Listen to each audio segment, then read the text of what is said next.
মাঝে মাঝে রাত্রে একটু ভালো মন্দ হলে ভালোই লাগে। আর এখন আমি বানাচ্ছি চাউমিন। আর উপরে টিভিটার দিকে একটু লক্ষ্য করো, আমি ফোনে ভিডিও করলে টিভিতে ওরকম দাগ দাগ আসে, অন্য কারোর ফোনে আসে কিনা আমি জানি না, তবে ভিডিওর মধ্যে আছে বলে তোমাদেরকে দেখাতে পারলাম। মা সিরিয়াল দেখছে, ওই জন্য ভয়েসটা দিতে পারলাম না। আমি গ্যাসেই চাউমিনটা আজকে রান্না করছি। আর চাউমিন, রোল এই সমস্ত আমার বাড়ি বানিয়েই খেতে ভালো লাগে। আমি দোকানেরগুলো খুব একটা পছন্দ করি না, কারণ আমার পছন্দ হয় না, কারণ ঠারণ নেই কোনো কিছুই। তো চাউমিন, ডিম, শসা সব কিছু এনে দিয়েছে সস।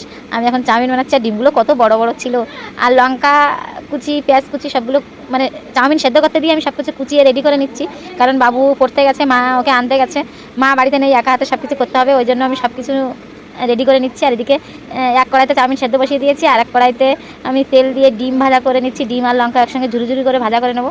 আর চাউমিন দুটো কড়াইতে ভাজতে হবে, কারণ সবাই মিলে আজকে রাত্রে চাউমিন খাবো, ওই জন্য দুটো কড়াইতে করে ভাজতে হবে, কারণ এক কড়াই করে ভাজলে অনেকটা বেশি হয়ে যাবে, ওই জন্য দুটো কড়াইতে করে আমি বসিয়ে দিয়েছি।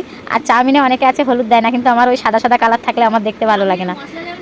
চাউমিনের মশলা দিতে ভুলে গেছি।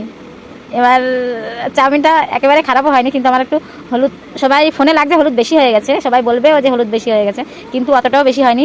ফোনের ক্যামেরা এরকম হলুদ হলুদ বেশি লাগছে। অনেকে আবার সাদা চাউমিন করে, হলুদই দেয় না, অনেক রকমের মশলা দেয়, ওই জন্য তাদের কালার চাউমিন অন্য রকম লাগে। কিন্তু আমার পুরো হলুদ হলুদ মনে হচ্ছে না, হলুদ গুলে দিয়েছি চাউমিনের মধ্যে। যার যা ভাবনা সে সেটা ভাবতে পারো, কিন্তু চাউমিনটা সত্যি খুব সুন্দর হয়েছিল। আর তোমাদের শসা টসাগুলো কেটে কমপ্লিট করে নিচ্ছি। আর চাউমিন রান্নার পরে গ্যাসের হালাত যা হয়েছে, চাউমিনটা আমার প্রায় রেডি হয়ে গেছে। আমি গ্যাসটা মুছে রেডি করে নেবো, তারপরে ভিডিও লাস্টে দেখাবো যে আমার সঙ্গে কত